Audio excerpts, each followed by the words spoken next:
Hello,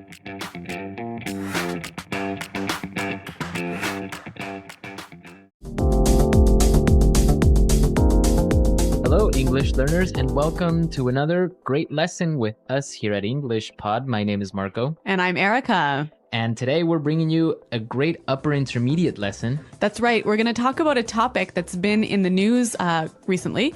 And this topic is... the bird flu. That's right. So can you tell us what the bird flu really is? Basically, the story is a lot of chickens and birds keep getting this disease.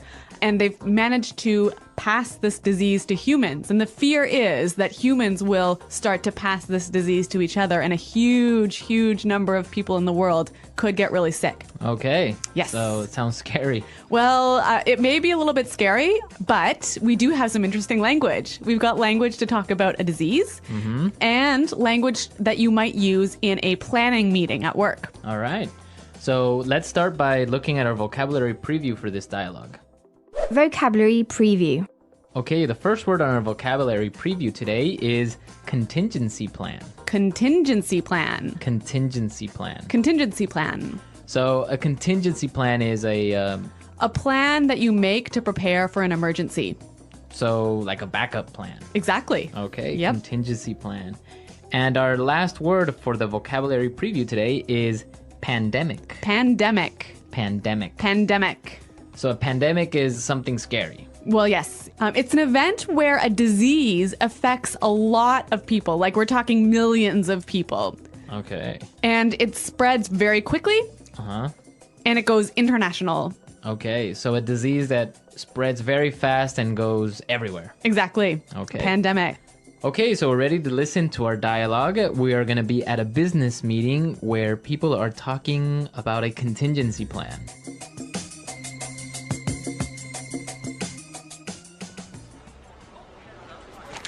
Well, right. Let's move to our next order of business. As many of you are aware, in recent weeks there has been a lot of media coverage surrounding this bird flu issue. And it's come to my attention that our company lacks any sort of bird flu contingency plan. Basically, we need to come up with a clear plan. We need to outline specific actions that our company can take to maintain critical business functions in case a pandemic strikes. So what I'd like to do is first appoint someone to look after drafting our plan. Ralph, I'd like you to head up this project. Sure, no problem. What issues do you want me to consider? Well, let's see. There are a few points we need to be thinking about. First, I'll need you to analyze our numbers and figure out what kind of financial impact an outbreak might have. You'll also need to think about how we can avoid any of our employees getting infected. Think of ways to reduce employee-customer contact, perhaps some IT solutions that will allow our people to work from home. I guess you'll need me to forecast employee absences as well, right? And I'll think about the impact this will have on our clients. Hey, what about vaccines? Should we be thinking about getting vaccines for our employees? Exactly right. So I'll leave this to you, and well, we'll review the draft plan in 2 weeks. Okay, so anyone want to order some KFC for lunch?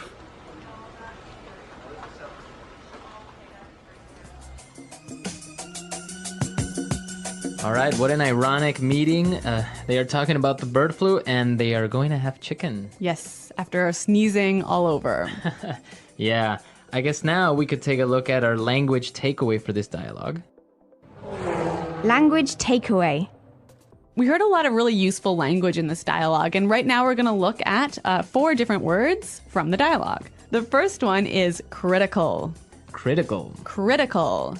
Critical. We've got some examples of this word that'll help us to understand the meaning, so let's listen. Example 1. It's absolutely critical that we increase our sales. If not, the company will go bankrupt. Example 2. We have a critical shortage of food. If we don't get help, people will die. Example 3. This is a critical step in the process. You can't make a mistake here.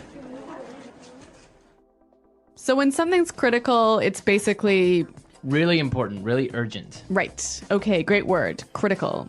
The next word we have is outbreak. Outbreak. Outbreak. An outbreak. So an outbreak is a sudden start of a disease, right? Mm-hmm.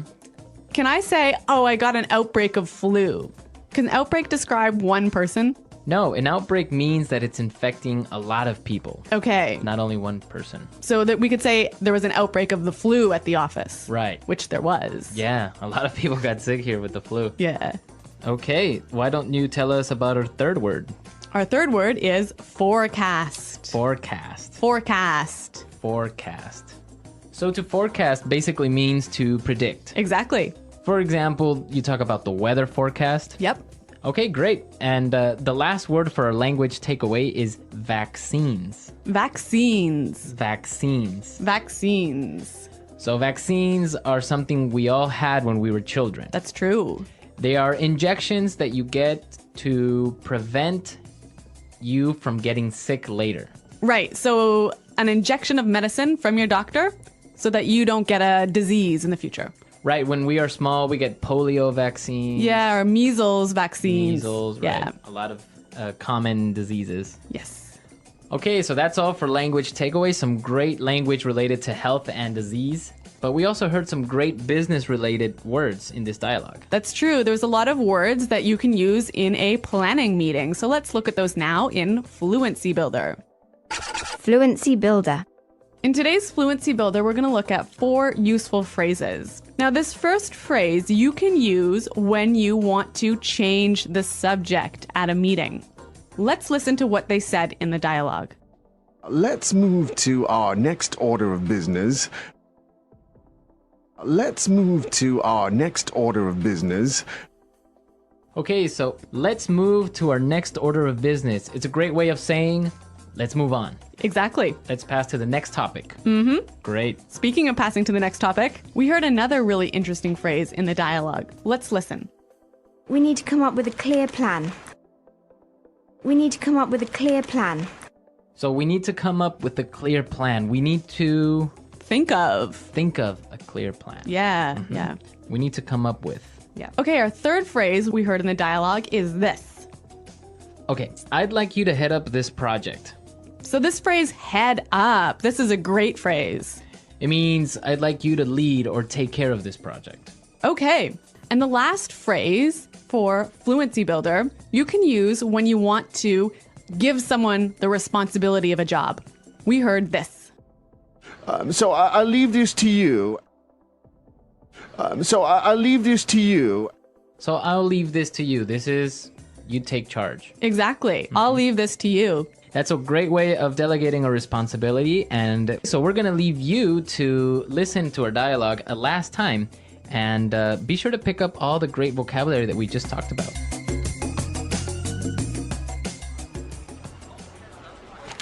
Well, right. Let's move to our next order of business. As many of you are aware, in recent weeks there has been a lot of media coverage surrounding this bird flu issue. And it's come to my attention that our company lacks any sort of bird flu contingency plan. Basically, we need to come up with a clear plan. We need to outline specific actions that our company can take to maintain critical business functions in case a pandemic strikes. So what I'd like to do is first appoint someone to look after drafting our plan. Ralph, I'd like you to head up this project. Sure, no problem. What issues do you want me to consider? Well, let's see. There are a few points we need to be thinking about. First, I'll need you to analyze our numbers and figure out what kind of financial impact an outbreak might have. You'll also need to think about how we can avoid any of our employees getting infected. Think of ways to reduce employee-customer contact, perhaps some IT solutions that will allow our people to work from home. I guess you'll need me to forecast employee absences as well, right? And I'll think about the impact this will have on our clients. Hey, what about vaccines? Should we be thinking about getting vaccines for our employees? Exactly right. So I'll leave this to you, and well, we'll review the draft plan in 2 weeks. Okay, so anyone want to order some KFC for lunch?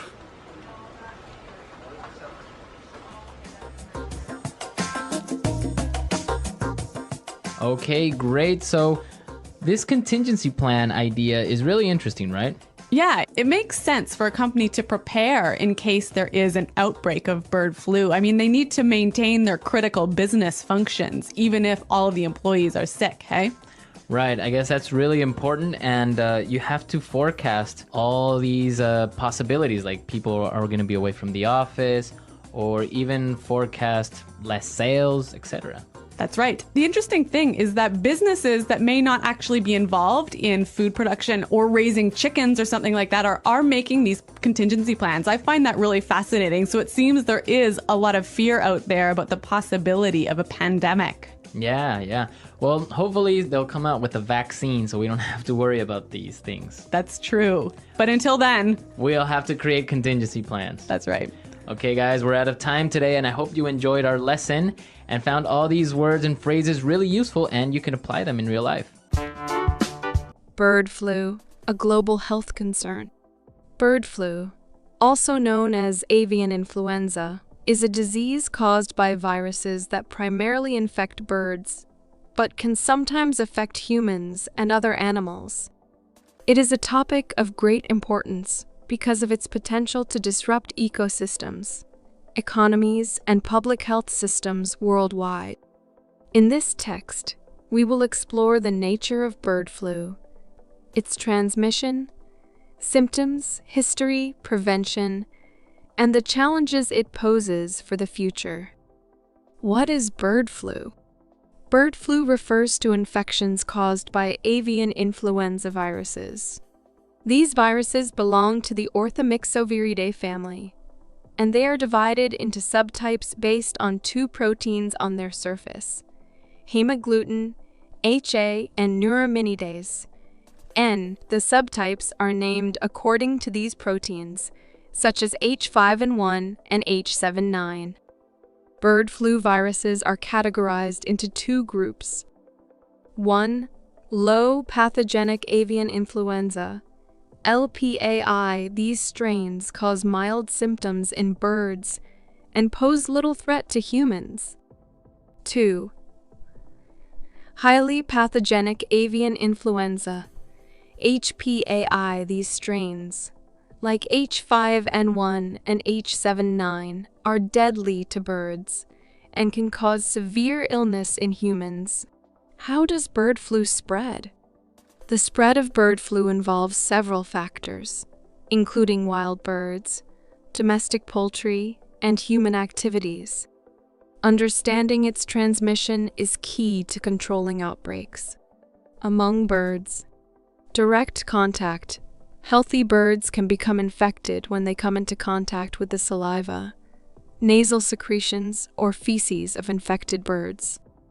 Contaminated surfaces. The virus can survive on surfaces like water, soil, cages, and farm equipment, making it easy to spread in poultry farms.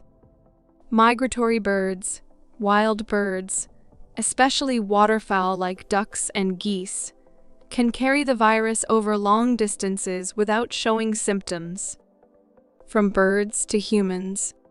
Though rare, humans can contract bird flu through close contact with infected birds, their droppings or secretions, handling contaminated surfaces or equipment, slaughtering, defeathering, or preparing infected poultry.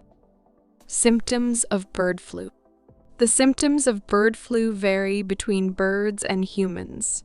In birds, sudden death, especially in poultry, swelling around the head, neck, and eyes, loss of appetite and lethargy, nasal discharge and difficulty breathing, decreased egg production or abnormal eggs.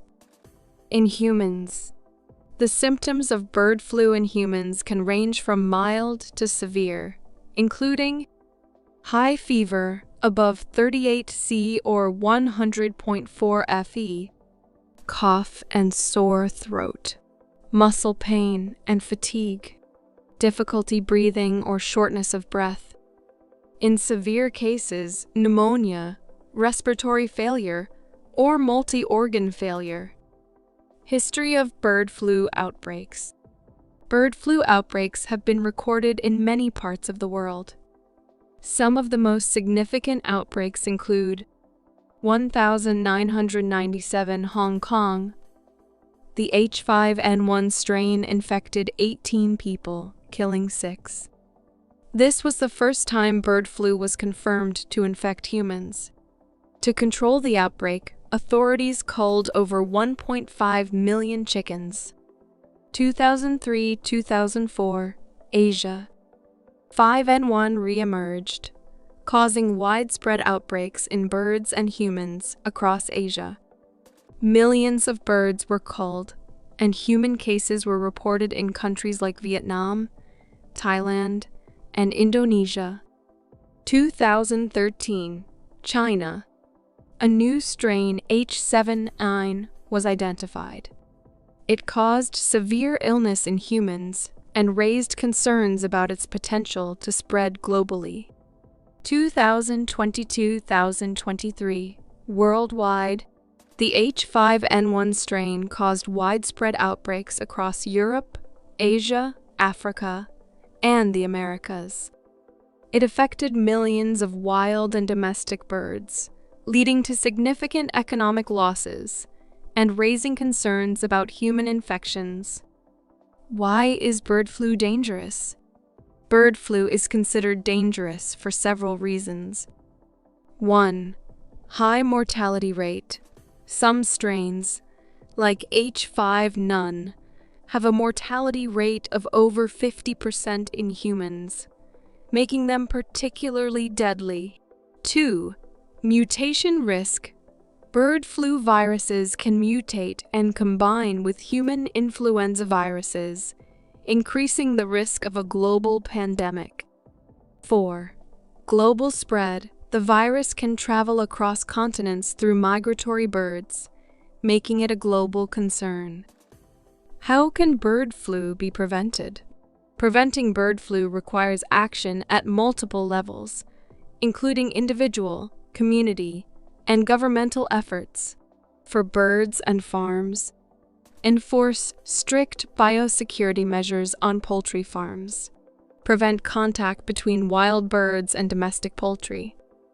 Regularly disinfect equipment, cages, and farm areas. Vaccinate poultry where feasible to prevent infection. Quickly report sick or dead birds to local authorities. For humans, avoid touching sick or dead birds. Wash hands thoroughly after handling birds or their products. Cook poultry and eggs thoroughly to destroy any viruses. Use protective gear when working with birds, especially during outbreaks.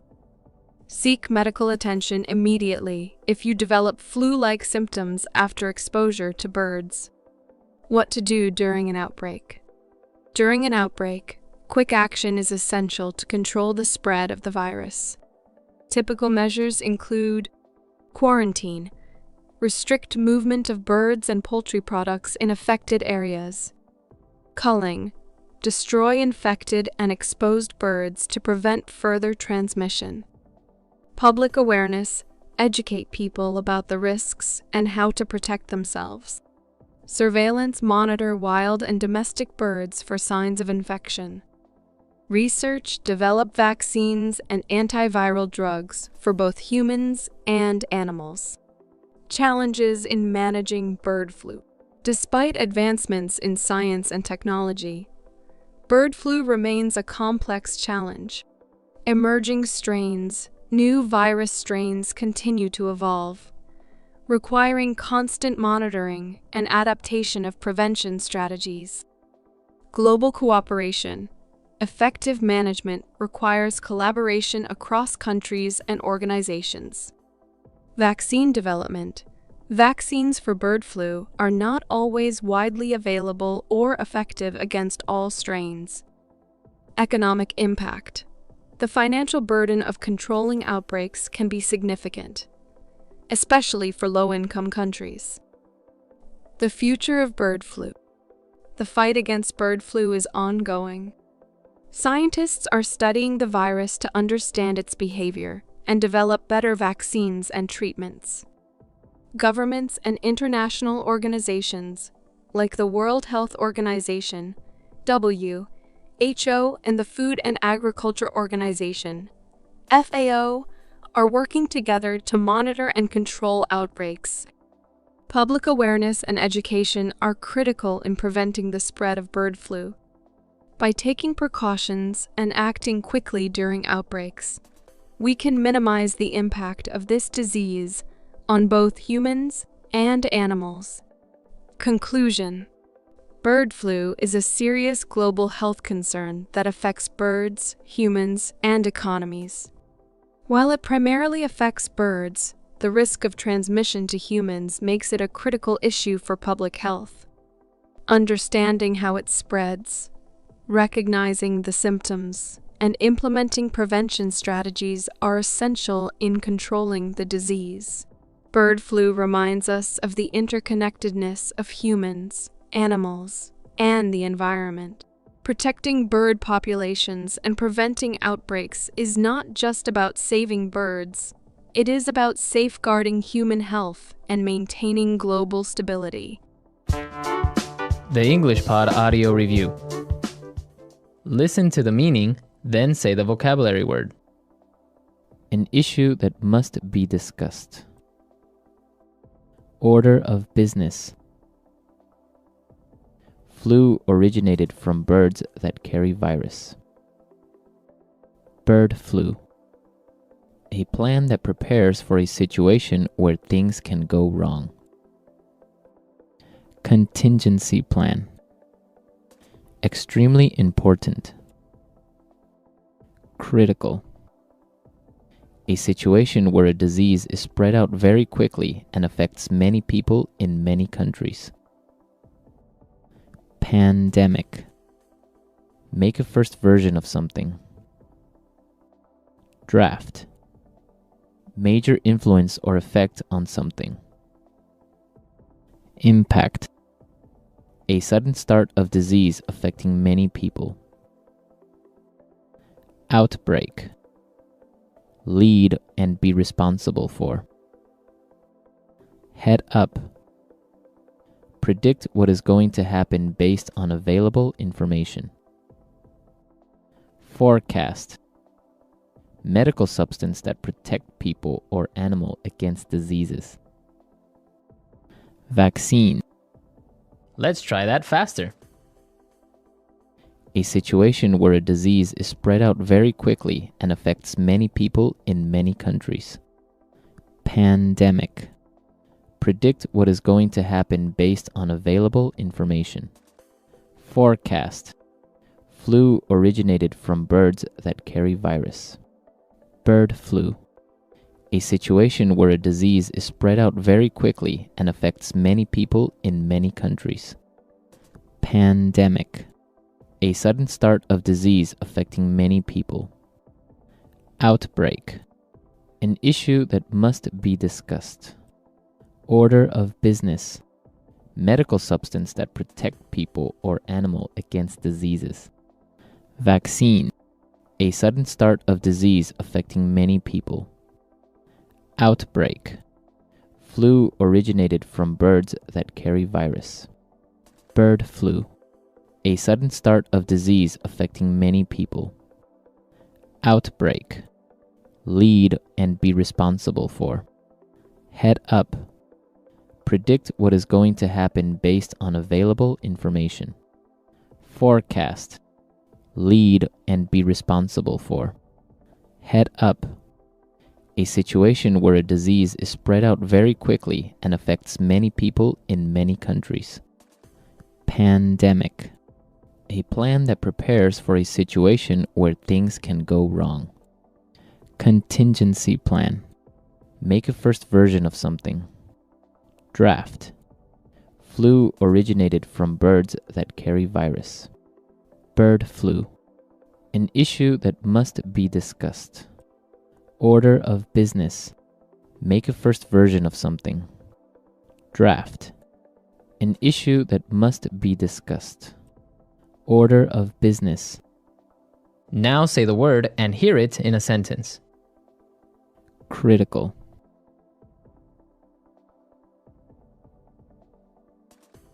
It's absolutely critical that we increase our sales. If not, the company will go bankrupt. Impact.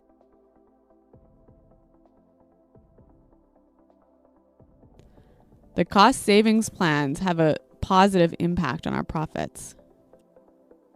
Draft. I'm going to draft an email. Can you read it when I'm done? Contingency plan.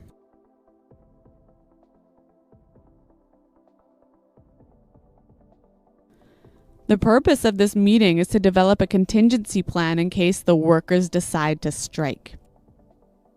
Forecast.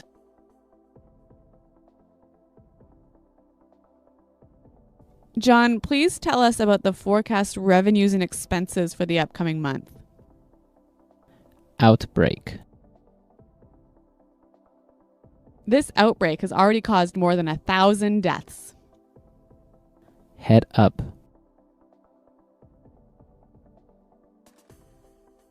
If I receive the promotion, I will be heading up the implementation of new policies.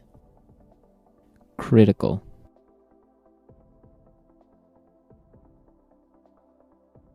It's absolutely critical that we increase our sales. If not, the company will go bankrupt. Impact.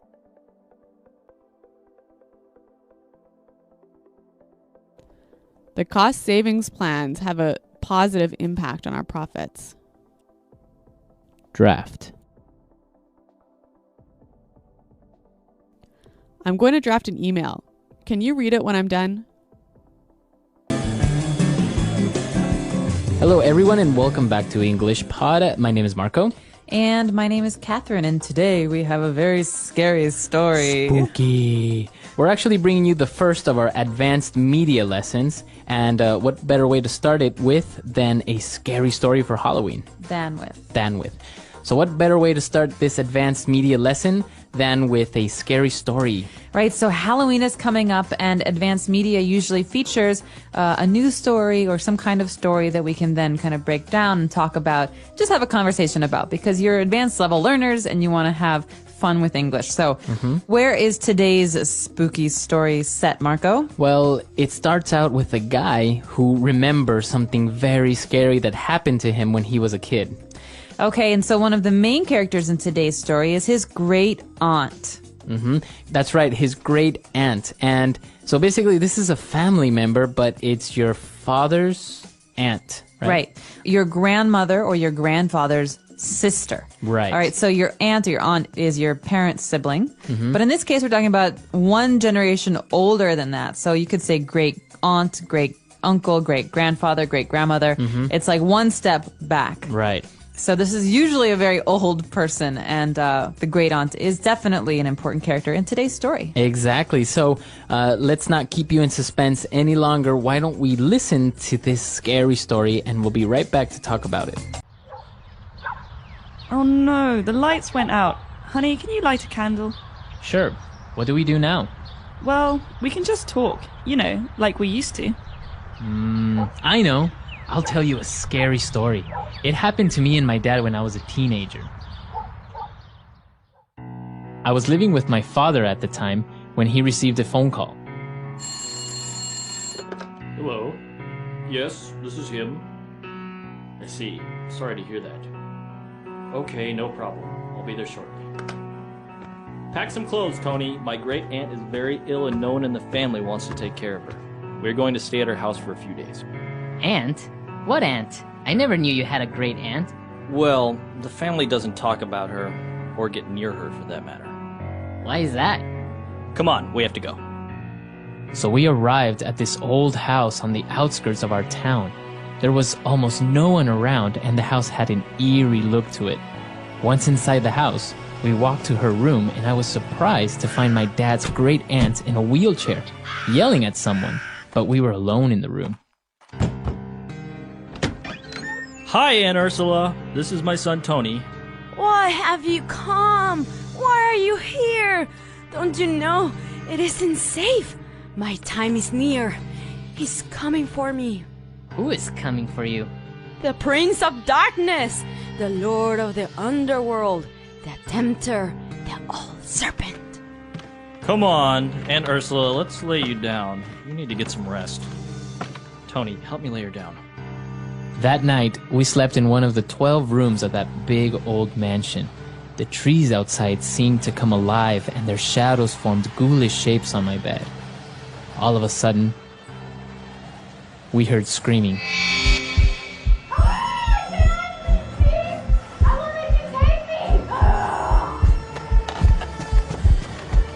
Dad! Something is attacking Aunt Ursula! Back to the underworld, you sinner! I shall be dust before you can take me! The door is jammed. Stand back! Aunt Ursula, where are you? Over here! And as we approached her, she was lying on the floor with her hands and feet open like the Vitruvian Man, breathing heavily with bloody marks and scratches on her arms, legs, and face. Remember how I mentioned that she was in a wheelchair? My aunt had been paralyzed from the neck down for just over a year. After this incident, strange things would happen in the house, and my aunt would yell and scream, according to her, warding off the evil that had come to get her. As the days passed, she became very weak and eventually was unable to talk. My dad had to work during the day, so I was left to care for her. When she lost her voice and laid on her deathbed, I would hear her breathe in and out.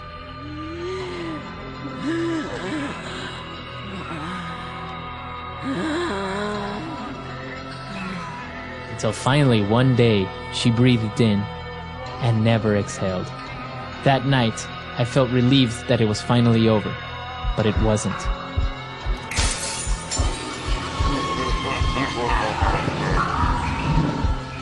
I was so terrified of what I was hearing that I didn't sleep all night. The following morning, I went to the bathroom, expecting to find a mess and everything torn up, but I found everything exactly as it was before. The movers came that same day, and as we were cleaning out her drawers and personal items, we found strange notebooks with names and amounts of money written next to them. We found pictures with people's faces sewn with black or red string. And you want to know what the strangest thing was? There was a small doll filled with dead ants, with a strand of hair tied around its waist. And on the doll's face, there was a picture of me with the numbers 311009. You know what date it is today? October 31st, 2009. All right, we're back. So, what you think? Pretty scary? I got goosebumps. It's a little spooky. A little yeah. scary. Now, what's interesting about this story, it's based on a true story, so that makes it even scarier. No. Yeah. Dare I ask? Did this happen to you? No, I'm not old enough, but this actually happened to a family member of mine, and that's why I know this story. So it was kind of told to me when I was a bit younger, and I remembered it. And well, Halloween is a great time to remember these things. And the first time you heard it, it scared the crap out of you, right? Oh yeah, for sure. Actually, the first time I heard it, we were on an airplane, like on October 31st. Oh wow! So it was pretty scary. Well, we've got a lot of really interesting stuff here. We're not going to dwell too long on the grammar or the vocabulary because we assume that most of you have understood this, but there are a couple of things that can be really difficult even for English speakers. So the first one is this phrase, my time is near. My time is near. So what does that mean exactly? Well, my time is near. My end is coming. It means I'm very old and I'm probably going to die soon. So my time, his time, that's when you die. Okay, so it's always used in reference to death, right? In this case, yeah. So it's used in reference to death. And in this case, you have the aunt who's talking about herself, but you could also say his time is coming. We should visit him in the hospital. So it's a kind of softer way of saying that someone is going to die soon. Right. Okay, so my time is near, or his time is near. All right. And then something really interesting in this story as well. She had many different names that she called the devil. So she didn't directly say the devil. She said the Prince of Darkness. Prince of Darkness, Lord of the Underworld, the Tempter. The Tempter and the Old Serpent. So these are actually different ways that historically have been used to describe the devil, right? That's right. And a lot of them are biblical, like the Old Serpent, back in the first the first pages of the Bible when the serpent tempts Eve, that's the devil. And so we hear a lot of these, especially on Halloween. These are great words to use to kind of diversify and not say devil, devil, devil. Right. Okay. So apart from those synonyms for the devil, she also used an interesting phrase towards the end when she said, "I shall be judged before you can take me." So, judged, to judge, this is to see if something is right or wrong. But in this case, we talk about judgment at the end of a person's life. So that means when you go to the gates of heaven and there's St. Peter and he has a list of the good and the bad and he says yes or no. Right. And then if you're a no, you get sent down to hell. If you're a yes, you go to heaven. Right. So she says, "I shall be judged." This means I want my day in court. I want to have my actions analyzed by St. Peter, not by you. Right, exactly. So actually this makes reference to a lot of beliefs in Christianity, right? So it's just another aspect of the story, but of course, but other religions probably don't have the same things, such as like the gates of heaven and St. Peter. Right, the system of judgment. All right. So what did you think of the story? Did you like it?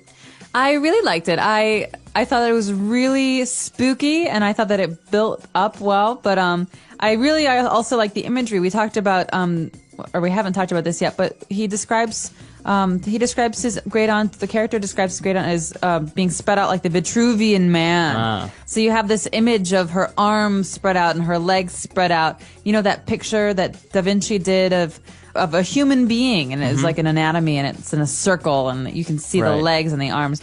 That's just so really like a powerful visual image. Yeah, you can imagine her laying on the bed in this position, right? Yeah, it is pretty scary. What about you? Have you ever had any close encounters with the supernatural, or ghosts, or goblins, or something like this? No, personally, I've never had any experiences like that, and I tend to not believe ghost stories, but maybe if this had happened to someone I knew, I'd be a little bit more skeptical or less skeptical. But what about like when they have those documentaries or those recordings of strange voices or appearances, like these old castles in England or stuff like that? What do you think? I love those shows.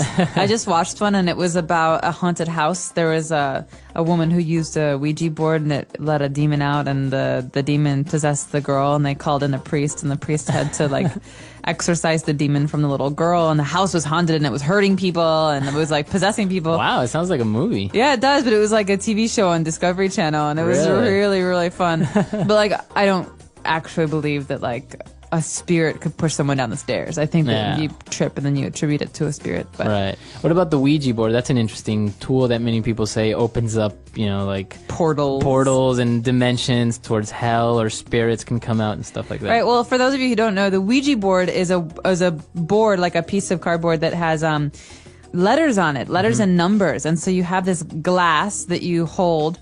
And once the spirit comes, it guides the glass to point out to names or places, and you spell them. And they're really popular with like 13-year-old girls who have these slumber parties, and they use it. And we always just say, who is she going to date? And then it moves. But I believe in the power of the human mind. So I think a lot of times, even if we're not aware of it, we're the ones, manipulating this glass. Or believing what we want to believe. Yeah. But what about you? Are you superstitious? Do you believe in ghosts? I'm not superstitious. I don't know what to think about ghosts, because I've actually had a couple of very strange encounters with the supernatural, but I really wouldn't say, oh yeah, I believe in ghosts, or I believe they're spirits that haven't been put to rest, or they have unfinished business, like in Casper or something like that. Yeah. But once we were having dinner with my family and in the house where we used to live, and it was a very old house, and we had a glass of water on the table, and all of a sudden it started to move and to rotate across the table, the center of the table, and we all saw it, and no one was touching it. So we all were pretty confused and nervous, and then just kind of burst out in nervous laughter.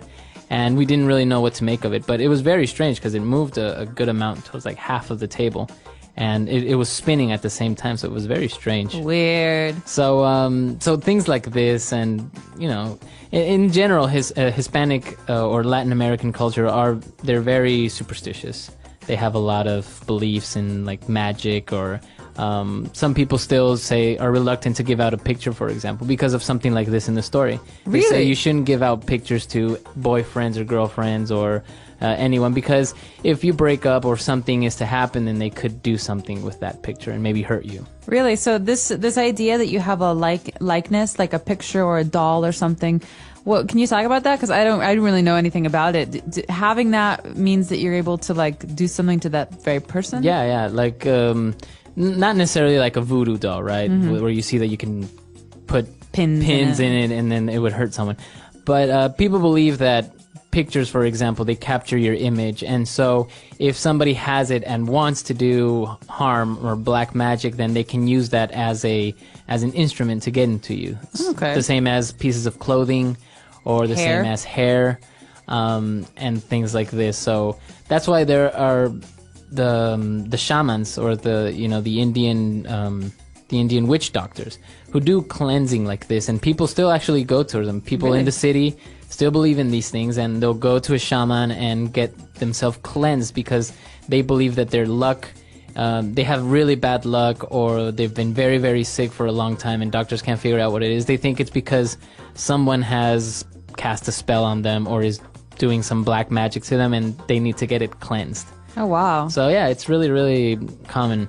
But it's all part of the folklore and the heritage of the countries, and it's actually very, very interesting, and some things are just really out there, really weird. Yeah? Yeah. Well, a lot of it, I think, comes from indigenous beliefs mixing with Catholicism, too, right? Yeah, because a lot of South American countries and Latin American countries are very Catholic, but they get kind of melded, these traditions, with indigenous beliefs, and then you have these crazy rituals and like...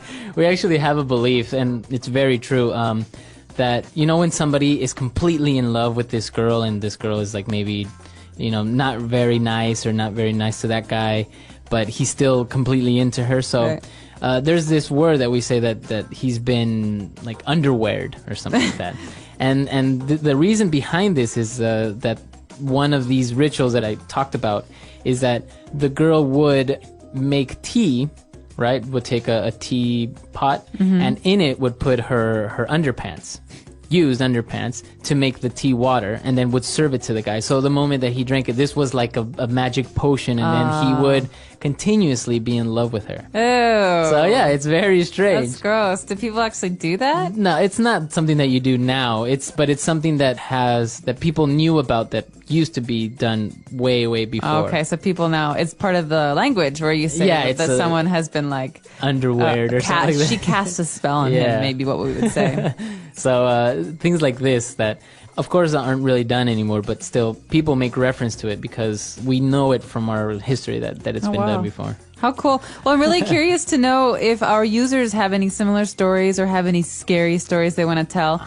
I bet they do. I'm sure they do. And this advanced media lesson is a great place for you to do that, because we expect that a lot of advanced level learners are going to be listening to it, and practicing your writing is really important. So we hope that you'll put some comments on this lesson, and of course ask us as many questions as you want. All right. So we'll see you guys there, and have a happy Halloween. Happy Halloween. Bye.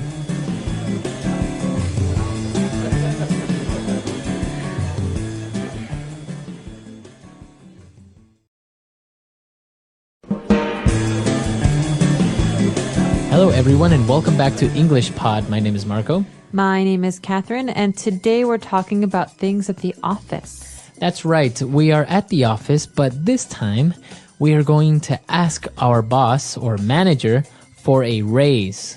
All right, so what is this word raise? Let's take a look at it in today's vocabulary preview. Vocabulary preview.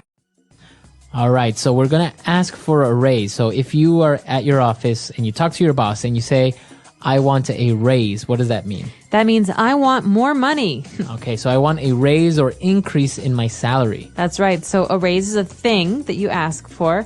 And in this case, a raise means that you already work at the company, you already have a salary, and you want some more money each month. Okay, so that's what we're going to be talking about today. Let's listen to this dialogue.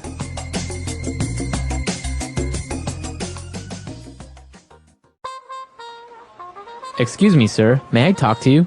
Bill! Sure, come on in. What can I do for you?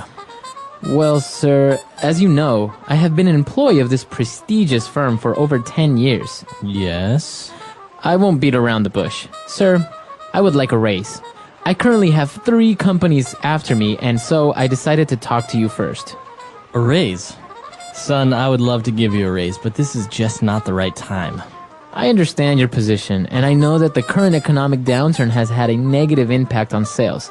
But you must also take into consideration my hard work, proactiveness, and loyalty to this company for over a decade. Taking into account these factors and considering I don't want to start a brain drain, I'm willing to offer you a 10% raise and an extra 5 days of vacation time. How does that sound? Great! It's a deal. Thank you, sir. Before you go, just out of curiosity, what companies were after you? Oh, the electric company, the gas company, and the water company.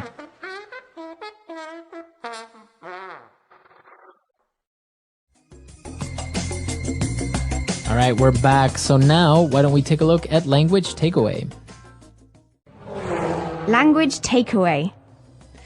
So the conversation we just heard is a conversation between a manager or a boss and the employee. And the employee says, listen, I need to talk to you about something. I have been an employee at this prestigious firm for over 10 years. So prestigious is our first word. Okay. Prestigious is an adjective, right? That's right. And it means very respected, very well known. Esteemed, that's right. So something that is prestigious has a good reputation. Like, for example, some universities, like you hear all the time about American universities like Harvard or Yale, which are considered to be prestigious universities. Or the Nobel Peace Prize is a very prestigious award. Okay, so it's an adjective to describe something that's respectable, well-known, or esteemed, as you said. Exactly. All right, and what's our next word? Our next one is not so happy. This is what we've been experiencing in the global economy this last year or two. It's called an economic downturn. All right, so an economic downturn is something negative, as you said. So it means that the economy is not doing very well. Right, so economy, economic, you know what this means. But in this case, downturn is the key part of this phrase, to slow down or to decrease. So a downturn is a time when less people are making money and less money overall is being earned. Okay, so an economic downturn. Very good. Why don't we move on to our next word, which is negative impact. So the thing working here is the economic downturn, and it has had a negative impact on our sales, on this company's sales. So a negative impact, as you know from the first word, is not a good thing. Right. It's an effect, right? That's right. An effect, but that's negative, so it's not a good effect. So I could say that, Marco, being late has had a negative impact on your work lately. Okay. Or the opposite now. What if something is a good effect on something? So, Marco, your hard work has had a really positive impact on this company lately. All right, good. So you can use it negative impact or a positive impact. All right. Right. So impact, again, is just the effect that something has on something else. And, well, the boss said that he agrees to give him a raise because, in part, he didn't want to start a brain drain. What's that? Oh, this is a very common phrase you hear about countries. They have a brain drain, or they want to avoid a brain drain. A drain is the part of a sink or a bathtub where the water goes down. Okay, it goes away. And so brain drain means all the brains or intelligent people or educated people leave a country and go to another country. Or in this case, leave a company and go to another company. All right. So, for example, if all the employees at Apple, maybe they start to quit or they start to move jobs and start to work for maybe Microsoft or Google, that's a brain drain, right? That's right, because you're talking about a large number of people. Maybe they're all unhappy because they say that working at Apple's not very nice. So they all leave and go to this other company. The same is true with countries. You can have very, very well-educated people who, when they stop studying, they want jobs, they all look somewhere else. They go to America or Mexico or England. And so that's called a brain drain because they all go away. Okay. So 5 great phrases right there and words for you. Let's listen to this dialogue again, and we'll be back to take a look at Fluency Builder.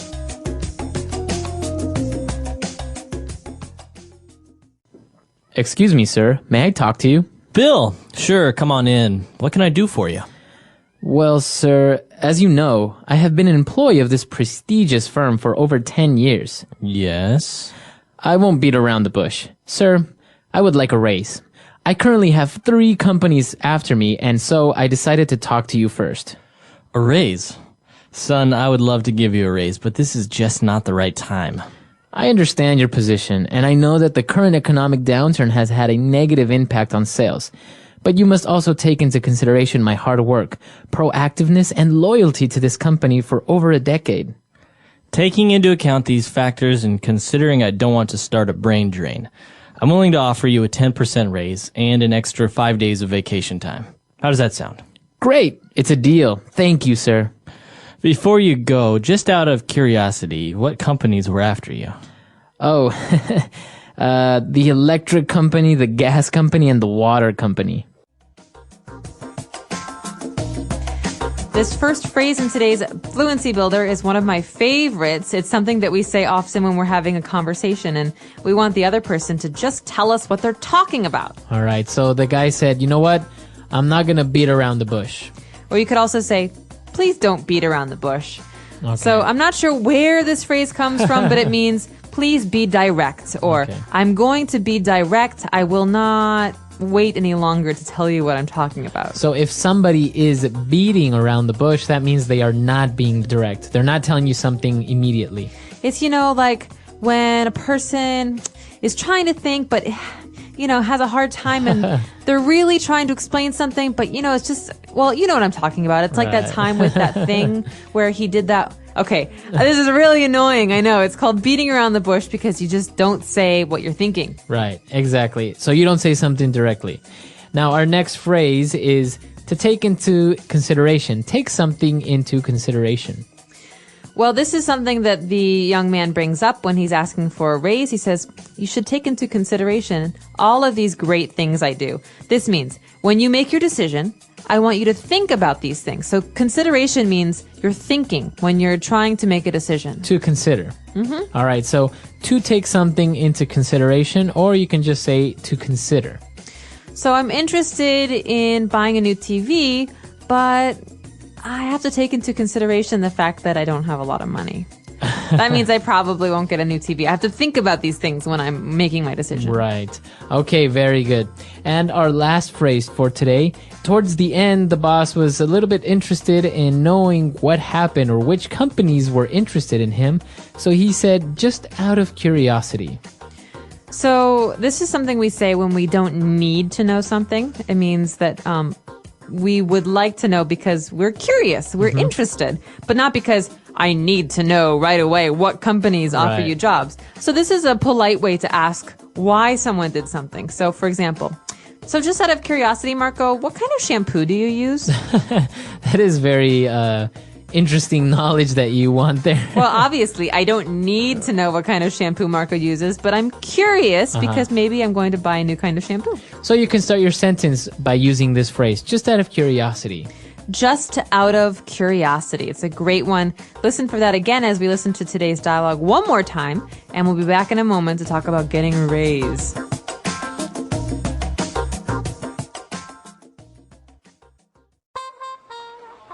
Excuse me, sir. May I talk to you? Bill! Sure, come on in. What can I do for you?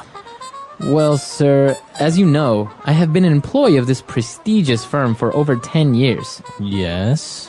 I won't beat around the bush. Sir, I would like a raise. I currently have 3 companies after me, and so I decided to talk to you first. A raise? Son, I would love to give you a raise, but this is just not the right time. I understand your position, and I know that the current economic downturn has had a negative impact on sales.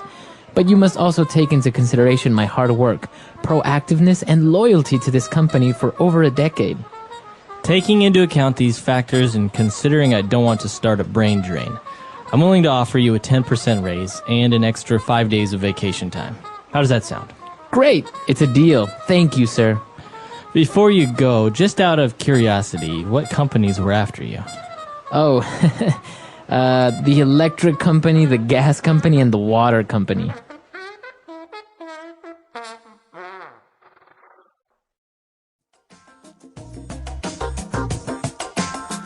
All right, we're back. So interesting enough, he needed a raise not because 3 companies wanted to hire him, but because he needed to pay his bills. Well, this is funny because he's not talking about companies, that's right, who are offering him jobs. He's talking about the gas, the water, the electrical company. Right. It was a very funny dialogue, but I think asking for a raise is very hard to do because you know that your boss is worried about money or it's a bad time to ask, but you want to ask because it's important that you get the right compensation for your work. Right. And actually, it's important to have a clear objective when you want to ask for a raise. So more or less what you want to earn, but plausible within the company. So you're not going to ask for a 100% raise, right? You can maybe aim for a 5 or 10%, and most likely you'll get it if you negotiate properly. That's right. And sometimes a raise isn't just about money. You can also, like he did, ask for some time off. He gets some vacation days or perhaps some training. Or bonuses. Or a bonus. So this all depends on the kind of negotiations that you make, but it's worth it to ask. So please let us know if you've ever had a good time or a bad time asking for a raise. It can be a very nerve-wracking experience. I know personally I'm very uncomfortable with it. But we're excited to hear what you have to say. And if you have any questions or comments, leave them for us on our website, englishpod.com. All right, we'll see you guys there. Bye, everyone. Bye.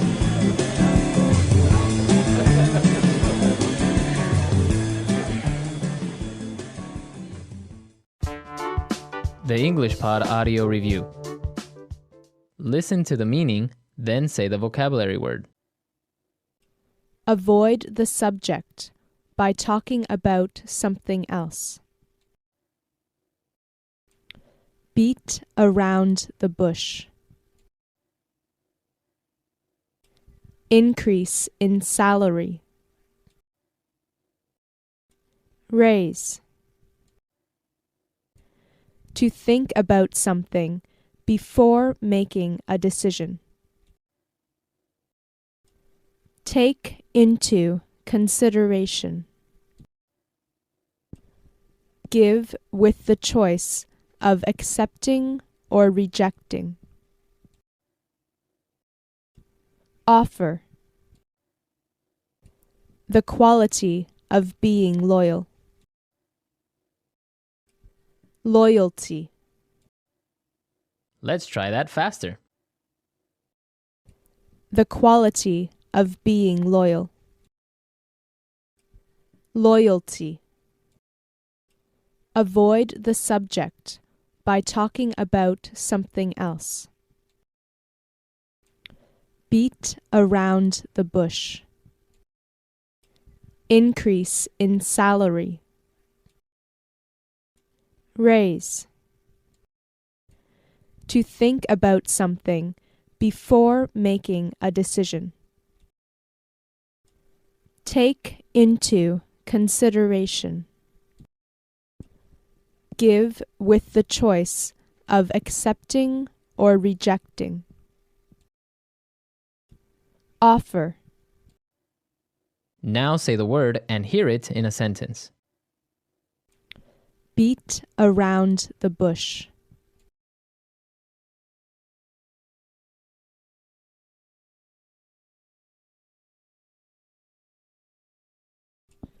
Stop beating around the bush and tell me what you came here to say. Beat around the bush.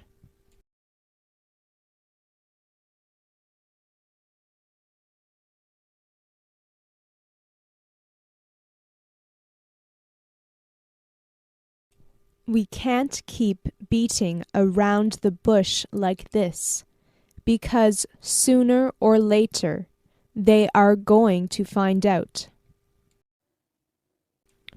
Beat around the bush.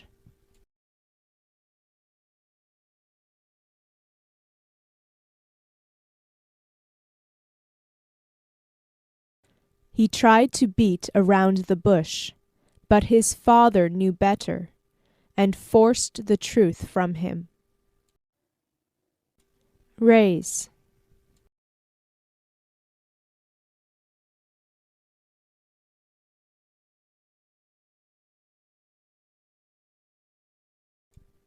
He was so happy when he got the raise that he didn't stop smiling for a week.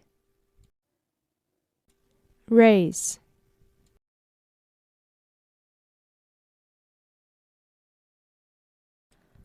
My boss just gave me a raise.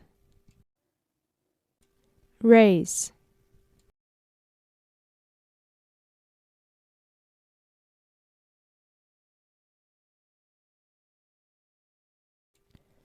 Do you think we can afford to give a raise to all of our employees? Take into consideration.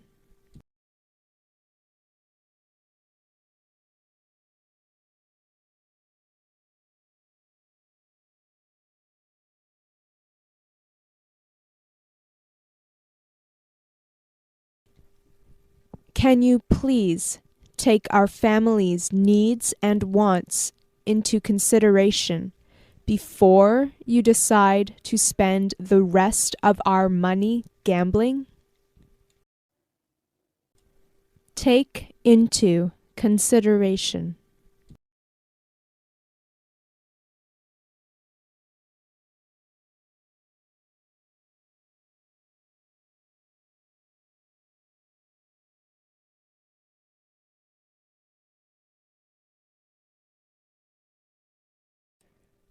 Before you decide which employee to promote, you should also take into consideration whether their skills would be better used at their current position or in their new position. Take into consideration.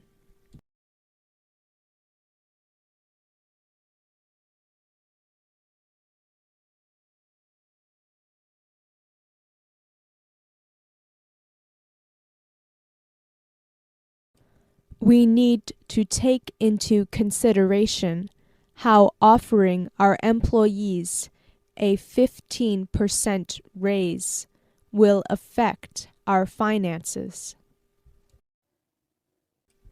Loyalty.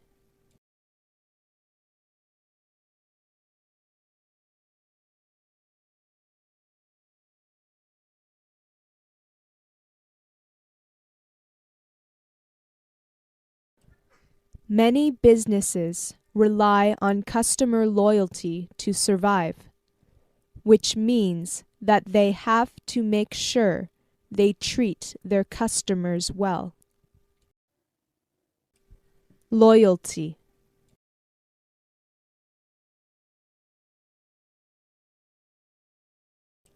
My loyalty is to my country. Loyalty.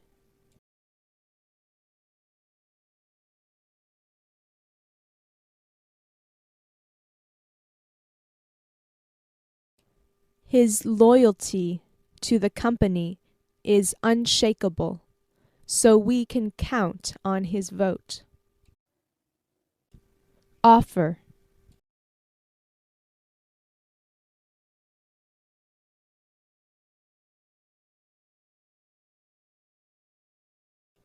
I am willing to offer you a salary 10% higher than what they are offering you.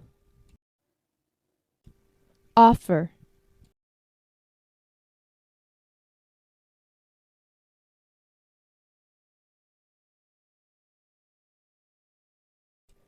She offered her help to her sister, but her sister didn't take it. Offer.